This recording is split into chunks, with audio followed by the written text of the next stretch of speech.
Sunday dinner at the Harrison family table had always been a tradition, but lately it felt more like a tribunal. Every week I'd sit in the same chair I'd occupied since childhood, watching my family dissect every choice I'd made with the precision of surgeons and the compassion of vultures. "So," my sister Catherine began, cutting her roast beef with deliberate precision, "I heard you turned down another job offer this week. I should have known this would come up. In a family where everyone made it their business to know everyone else's business, privacy was a luxury I'd never been allowed." "It wasn't the right fit," I said simply, taking a sip of water and hoping the conversation would move on to something else. "The right fit?" My brother Michael laughed, the sound sharp and mocking. "Jessica, you've turned down 6 job offers in the past 4 months. At what point do you stop being picky and start being realistic?" "Maybe when the offers are worth taking," I replied, keeping my voice level despite the irritation building in my chest. My father set down his fork with a loud clank that made everyone at the table look up. "Worth taking? Jessica, you're 31 years old. You live in a studio apartment that's barely bigger than our walk-in closet. You drive a car that's older than some of our neighbors' children. What exactly are you holding out for?" "Something that aligns with my values," I said quietly. The table erupted in laughter. Not warm family laughter, but the cruel kind that cuts deep and leaves scars. "Your values?" Catherine wiped tears from her eyes. "What values? The value of being unemployed? The value of disappointing everyone who cares about you?" "I'm not unemployed," I protested. "I freelance. I write content for—" "You write blog posts about cat food," Michael interrupted. "That's not a career, Jessica. That's what college students do for beer money." Mom, who had been silent up until this point, finally spoke. Her voice was calm, measured, and somehow more devastating than all the shouting and mockery combined. "Jessica," she said, looking directly at me with the same expression she'd worn when I was 7 and had broken her favorite vase, "we've been patient with you. We've supported your decisions even when we didn't understand them. We've made excuses for you to our friends, our neighbors, our colleagues." "I never asked you to make excuses for me," I said. "No, you didn't ask," Dad agreed. "But we did it anyway because that's what family does. We protect each other even when one of us is making choices that reflect poorly on the rest of us." The words hung in the air like smoke, acrid and suffocating. "But our patience has limits," Mom continued. "And frankly, we're tired of being embarrassed by you." I felt something cold settle in my stomach. This conversation felt different from the usual criticism and disappointment. This felt final. "What are you saying?" I asked, though I wasn't sure I wanted to hear the answer. Catherine and Michael exchanged a look that told me they'd discussed this beforehand. This wasn't a spontaneous family intervention. This was a planned execution. "We're saying that we can't continue to associate with someone who refuses to live up to their potential," Catherine said. "It's affecting our reputations, our business relationships, our social standing." "Your social standing?" I couldn't keep the disbelief out of my voice. "Yes," Michael said firmly. "Do you know how embarrassing it is to tell people that my sister is a 31-year-old freelance blogger? Do you know what that does to my credibility as a financial advisor? And I'm trying to make partner at my law firm," Catherine added. "Having a sister who lives like a college student doesn't exactly project the kind of stability and success they're looking for." I looked around the table at these people I'd grown up with, shared holidays with, called family for over 3 decades. They were looking at me like I was a stain they needed to remove from their carefully curated lives. "So what?" I asked. "You want me to take any job, regardless of whether it makes me miserable, just so you can feel better about yourselves at cocktail parties?" "We want you to grow up," Dad said bluntly. "We want you to stop pretending that your principles are more important than your responsibilities." "What responsibilities?" I asked. "I pay my own bills. I take care of myself. I don't owe any of you anything." "You owe us the courtesy of not embarrassing us," Mom said. "You owe us the respect of at least trying to be successful." "I am successful," I said, my voice rising despite my efforts to stay calm.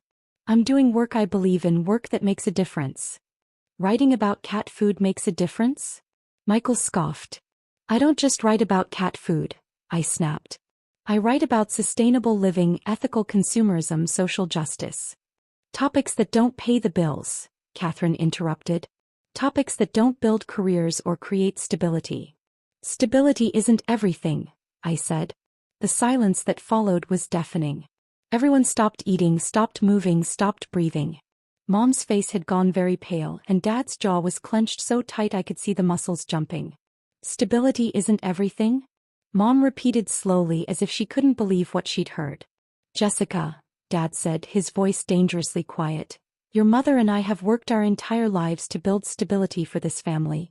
We've sacrificed, we've saved, we've planned, we've built something meaningful. And you sit there and tell us that none of that matters. That's not what I said. It's exactly what you said, Catherine cut in. You just told us that everything we've worked for, everything we've built, everything we value is meaningless to you. Because you value the wrong things, I said and immediately regretted it. The explosion was immediate and devastating. The wrong things. Dad roared, standing up so fast his chair fell backward. We value hard work, responsibility, contributing to society, building something lasting. What exactly is wrong with that? You value appearances more than authenticity, I shot back, standing up to meet his anger with my own. You care more about what other people think than about what actually matters. What actually matters? Mom's voice was ice cold now. Jessica, what actually matters to you? Because from where I'm sitting it looks like nothing matters to you. Not your family, not your future, not your responsibilities. That's not true, I said, but my voice sounded weak even to my own ears. Isn't it? Michael leaned back in his chair, arms crossed. When was the last time you came to one of my client events to support my business? When was the last time you helped Catherine network at one of her firm's functions? When was the last time you did anything to contribute to this family's success instead of dragging it down? I opened my mouth to respond, but realized I didn't have an answer. Not because I hadn't done those things, but because I'd stopped being invited to do them years ago. We've given you every opportunity, Mom said, her voice steady but her hands shaking slightly as she reached for her wine glass. Every connection, every recommendation, every chance to prove that you could be the daughter we raised you to be. And you've thrown it all away, Catherine added. Every single opportunity wasted. Because they weren't opportunities, I said desperately. They were chances for me to become someone I'm not, to live a life that would make me miserable. Miserable? Dad's laugh was bitter. You think having a stable job and a nice house and a respectable life would make you miserable? Do you know what actually makes people miserable, Jessica? Poverty. Instability. Watching your family be ashamed of you. The words hit like physical blows, each one landing with precision in the places I was already wounded. You're ashamed of me, I said quietly. It wasn't a question. The silence stretched between us, filled with 31 years of disappointment and failed expectations. Finally, Mom spoke. You're officially dead to this family, she declared, her voice calm and final. She picked up her fork and took another bite of roast beef as if she'd just commented on the weather. Everyone else nodded and continued eating, like they hadn't just witnessed my execution. I sat there in shock, watching my family calmly finish their dinner after delivering what amounted to my death sentence. The normalcy of it was somehow more devastating than if they'd screamed and thrown things. Catherine asked Michael about his vacation plans. Dad commented on the wine. Mom complimented herself on the seasoning of the roast. They chatted and laughed and acted like I wasn't even there, like I'd already ceased to exist. I quietly checked my phone, more out of habit than any real expectation of distraction from the surreal horror of the moment. That's when I saw the notification that changed everything. Congratulations. Your article, The Hidden Environmental Cost of Fast Fashion, has been selected as a finalist for the National Environmental Journalism Award. The winner will be announced at tomorrow's ceremony. Please confirm your attendance. I stared at the screen, reading the message 3 times to make sure I wasn't hallucinating. The National Environmental Journalism Award was one of the most prestigious honors in my field. The prize included a $50,000 grant and guaranteed publication opportunities with major magazines and newspapers. I'd submitted the article 6 months ago and honestly forgotten about it. It was a piece I'd spent 3 months researching, interviewing factory workers, fashion executives, and environmental scientists. I'd traced the journey of a single t-shirt from cotton field to landfill, exposing the devastating environmental and human costs of cheap clothing. It was exactly the kind of work my family dismissed as meaningless. I slipped my phone back into my purse without saying anything. Let them finish their dinner. Let them feel righteous about cutting me out of their lives. Tomorrow they'd understand exactly what they'd thrown away. The rest of the dinner passed in a blur of forced conversation and deliberate exclusion. When it was time to leave, no one said goodbye to me. No one walked me to the door. I might as well have been invisible. I drove home to my studio apartment that's barely bigger than their walk-in closet, and spent the evening researching what to wear to an awards ceremony I'd never imagined I'd be attending. The next morning I put on my best dress, a simple black number I'd bought for job interviews, and took an Uber to the Marriott downtown. The ceremony was being held in their largest ballroom, and when I arrived I was stunned by the scope of it.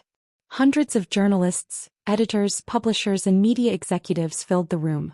I recognized faces from television, names from bylines I'd read in major publications, people whose work I'd admired for years.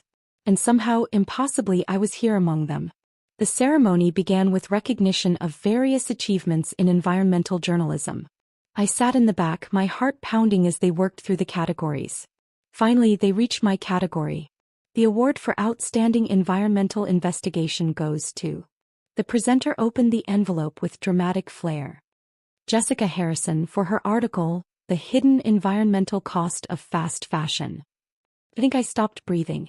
The room erupted in applause as I made my way to the stage on legs that felt like they belonged to someone else. The award was heavier than I'd expected, a beautiful crystal structure that caught the lights and threw rainbows across the stage. Ms. Harrison, the presenter said into the microphone, would you like to say a few words? I looked out at the audience, at all these accomplished professionals who were applauding my work, and felt something shift inside me. Thank you, I said, surprised by how steady my voice sounded. This award represents 3 months of research, dozens of interviews, and countless hours of writing. But more than that, it represents the power of journalism to expose truths that powerful people would rather keep hidden. The applause grew louder. When I started this investigation, people told me that fashion journalism wasn't serious, that environmental reporting didn't matter, that I was wasting my time on topics that didn't pay the bills, I continued. But sometimes the work that matters most is the work that other people don't understand. After the ceremony, I was approached by editors from 3 major publications, 2 documentary filmmakers, and a literary agent who wanted to discuss book opportunities. Business cards were exchanged, meetings were scheduled, and suddenly my freelance career was looking very different. By the time I got home that evening, my phone was buzzing constantly with congratulatory messages from colleagues, interview requests from journalists, and social media notifications. The news of my award was spreading through journalism circles faster than I could track. But the most interesting messages were the ones from my family. The first text came from Catherine at 7:30 p.m. Saw the news about your award. Congratulations. Then Michael at 8:15 p.m. Mom told me about the journalism thing. That's actually pretty cool. Then Mom at 9:45 p.m. Jessica, we need to talk. Can you call me?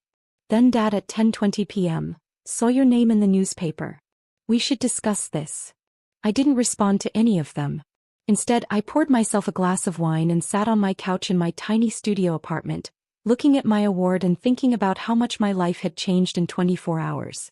The next morning there was a knock at my door. I opened it to find my entire family standing in the hallway, looking uncomfortable and awkward. Jessica, Mom began, we think there may have been a misunderstanding yesterday. A misunderstanding? I repeated. We had no idea you were working on such important projects, Catherine said quickly. If we'd known. You would have what? I asked. Treated me differently? Respected my choices? Not declared me dead to the family? Dad cleared his throat. We may have been hasty in our judgment. Hasty, I said. That's one way to put it. The thing is, Michael said, and I could see him struggling to find the words, this award you won, it's kind of a big deal, isn't it? It's the most prestigious award in environmental journalism, I said matter-of-factly. And the prize money? Mom began. $50,000, I confirmed. Plus guaranteed publication opportunities with major magazines and newspapers. The silence stretched between us as they processed this information. Jessica, Dad said finally, we owe you an apology. Do you? I asked. Because yesterday you were very clear that my work didn't matter, that my values were wrong, that I was an embarrassment to the family. We didn't understand, Catherine began. You didn't try to understand, I interrupted.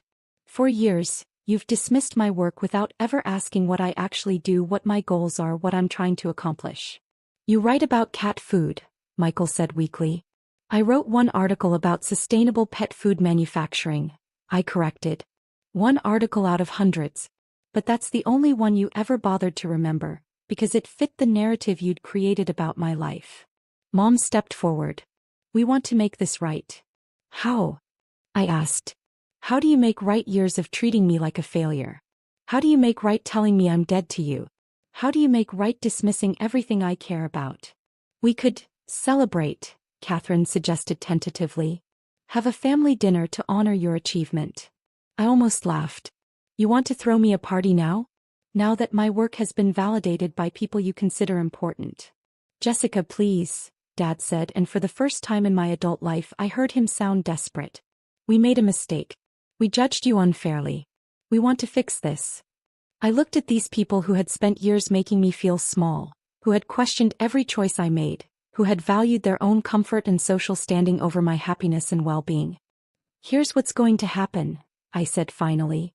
I'm going to continue doing the work I believe in, writing about the topics that matter to me, living according to my own values. If you can respect that, if you can support me even when you don't understand what I'm doing, then we can rebuild our relationship. Of course, Mom said quickly. We want to support you. But if you go back to treating me like a disappointment the moment the spotlight moves on to something else, if you decide my work only matters when other people say it matters, then we're done. Permanently this time.